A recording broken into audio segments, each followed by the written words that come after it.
to that mountainside where those tall pine trees seem to touch the sky, where the morning sun shines in the sky on those crystal streams that sparkle by.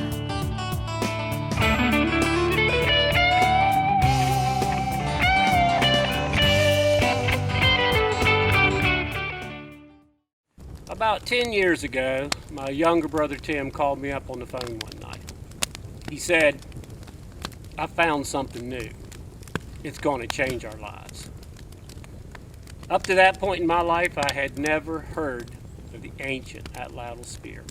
He'd seen a sketch in a survival magazine of a guy sketched out with a stick and a spear, and he showed up a few weeks later with a whittled down 2x4 with a nail driven through the end of it for the spur, and he's all excited about it. I did not share his enthusiasm. I thought it was interesting, but I was so in love with the Osage bow that I really didn't want to bother with it. But he pushed it on me. He insisted I make equipment and practice, and about the third year into it, one night I grabbed my bow to head out in the woods, and he says, "Why don't you take your spear out with you tonight?" I didn't really want to, but I did. I'm up there on stand, and the most beautiful buck in over 40 years of deer hunting steps right out on me at 12 yards broadside. I short arm the spear in the ground. It crow hops sideways. I don't have a second spear. The hunt is over. That was the last time I went out with just one spear. Now what we're going to do today is show you something new that I came up with a few months ago for the first time. I'm sure it's been done in the history of mankind at some point. It's called squirrel tail fletching, and I'm going to demonstrate that for you. And then after you try to learn a little bit about that, we are going to take you on an action-packed Atlatl deer hunt. So while you're watching about this squirrel tail, I'm going to slip over here and throw some out of the practice stand, and we'll talk a little bit later.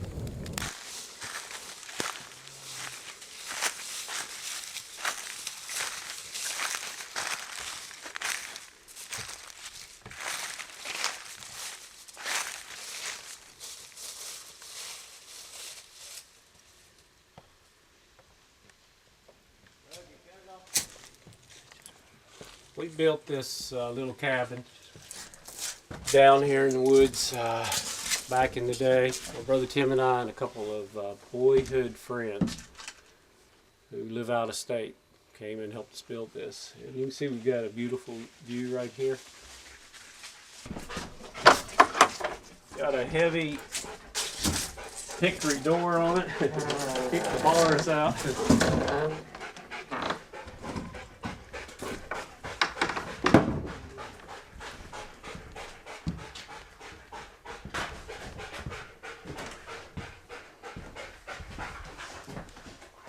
Got a little wood stove in here, got a little table. We got 3 bunks over here. It's getting a little dark in here, we're losing light. And it's got a loft up top.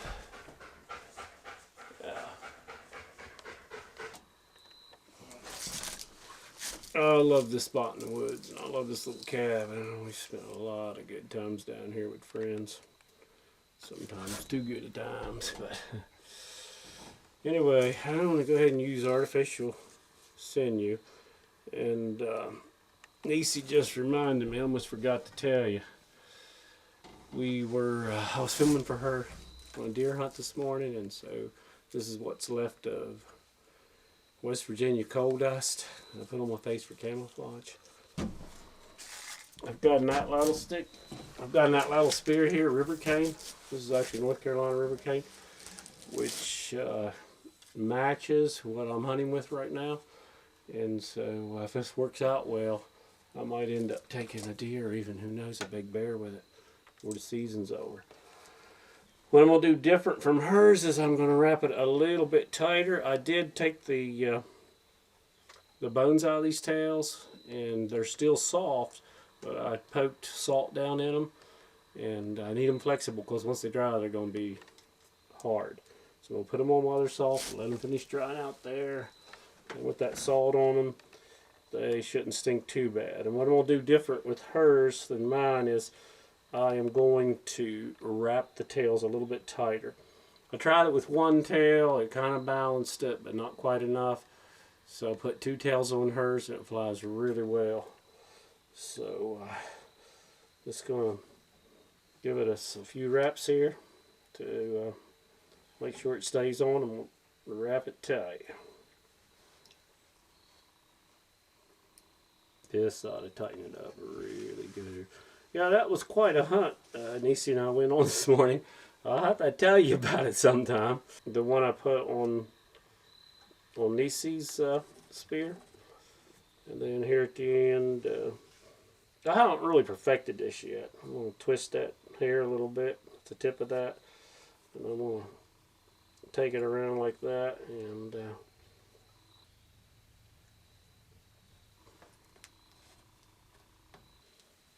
sort of like I did that one, relatively tight.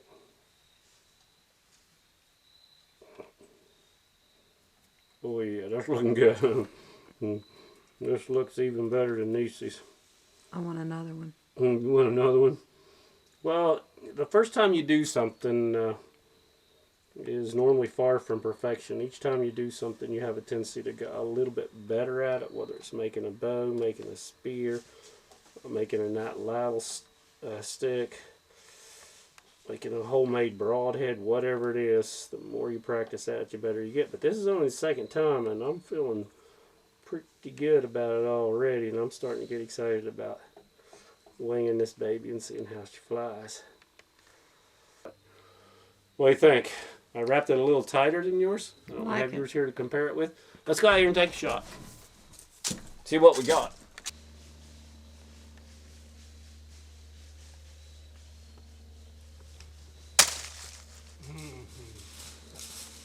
Oh yeah.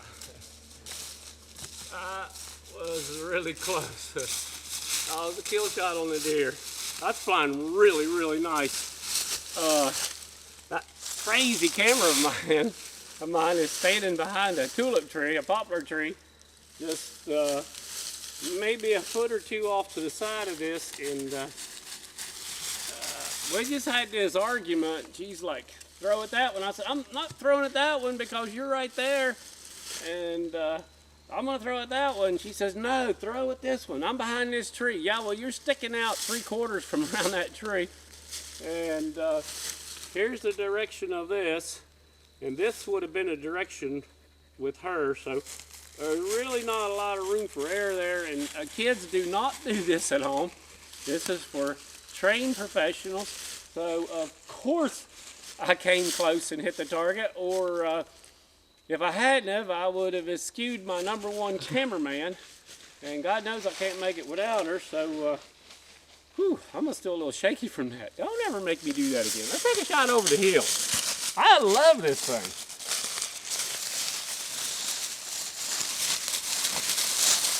Some of the kids joined us down here. There were Native American tribes that would never allow an animal or a woman, which is basically a dog or a woman, touch their hunting weapons. But they were superstitious about it.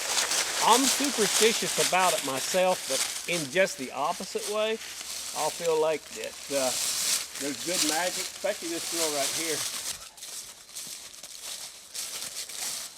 Okay, the good news is I hit that leaf. The bad news is I stepped in front of the cameraman. And so I'm going to have to make this shot again. I'm really feeling the pressure now. No pressure.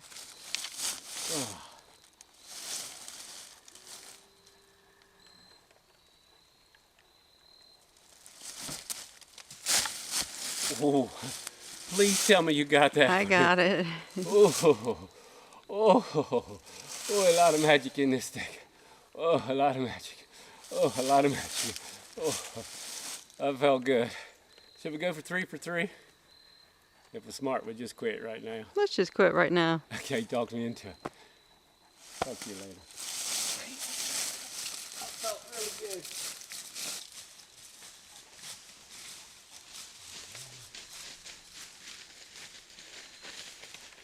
Now, throwing out a tree stand's a little bit different than throwing on the ground, because you cannot step out.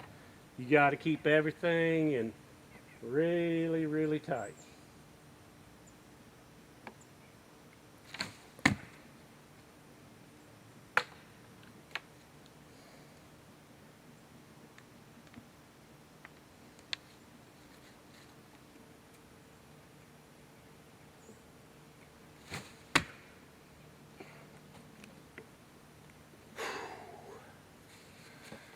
Well, that's fun. First hunt of the year past season. Got a lot of action the first night. 3 spike bucks came in on me, some does. And it got pretty intense there, so check it out.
It's actually a mild winter day today, but I'm always looking for an excuse to have a campfire. That shot was very discouraging. Perfect broadside shot, and I just plain missed. I thought I had that shot down. Now granted, if the deer had not dropped 4 to 6 inches, I would have spined it and had it, but even then, it just wasn't a good shot. It was high, it was back. So I went back to the drawing board, practiced, and 2 weeks later, found myself up in that same stand. And as destiny would have it, I got the exact same shot again. Now, of those 3 spikes that came in, 2 of them were really mean. They were bullying, picking on the other deer. And whenever I have a chance, a choice of which deer I want to take, I always go for the mean one. So I had this one particular spike in mind, and sure enough, he came right under me, gave me the exact same shot. Now, this is really intense. So buckle up and get ready. Here it is.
That was exciting. Whew, that was exciting. And we hit that bone and we didn't get a lot of penetration. The head broke off. So we're looking about that. And that's plenty of penetration. But we made. Well, I was worried about that shot because it was high. I had Niecy on the trail and she picked it up and she was working it along, and she would have found it eventually, but Hound Dog here, one of our refuge dogs, showed up and she found it and she stayed here with it and she didn't bother it. And this is well, I just really don't know how to explain what I'm feeling right now, but I always say a word of prayer, thanks, try to make a kill and recover it. So now's a good time for it.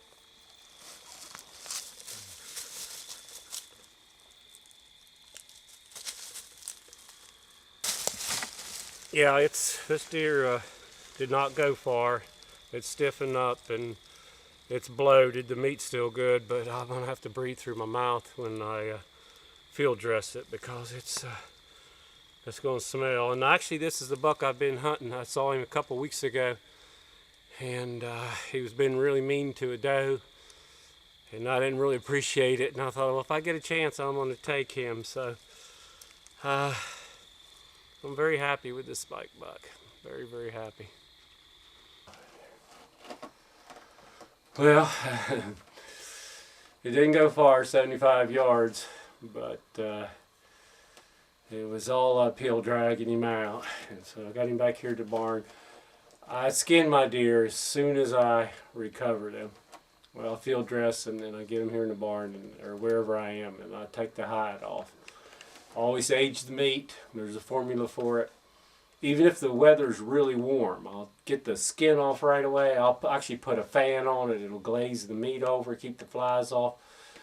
Even on a warm day, I'll hang a deer for at least 2 days and let the meat age. Otherwise, it's going to be tough. The formula for beef is something like 7 days at 40 degrees. It's about 50 degrees out tonight. So I'll hang this deer for probably about at least 3, if not 4 days. And that way it'll be a lot better eating. So that was exciting, wasn't it? Now that was not my first Atlatl kill, but that was my most confident kill, and that did something for me after that. 2 weeks later, I had a shot at a deer pushing the distance for me. I don't like to go beyond 15 yards, and I made a perfect shot. So it did something for me mentally, and gave me a lot of confidence. Normally when we hit a deer, the spear will go right through the ribs and right out the other side. We did not have a complete pass through there because the shot was a little bit high. It did catch into the lower portion of the backbone. It wedged there and knocked the deer on the ground. When the deer got up and ran in the woods, the spear hit a limb, broke off. It freed it up right there. Now I'm still in love with the Osage bow, but I find myself each year hunting less with the bow and more with the spear. It's more challenging for me. I've taken a lot of deer over the years with the bow and arrow, but only a handful of deer with the ancient Atlatl spear. So who knows what the future holds. I'll be looking forward to it. Hey, it's always good to see your pretty face. Remember this: Montana Semper Libera. Mountaineers, always free.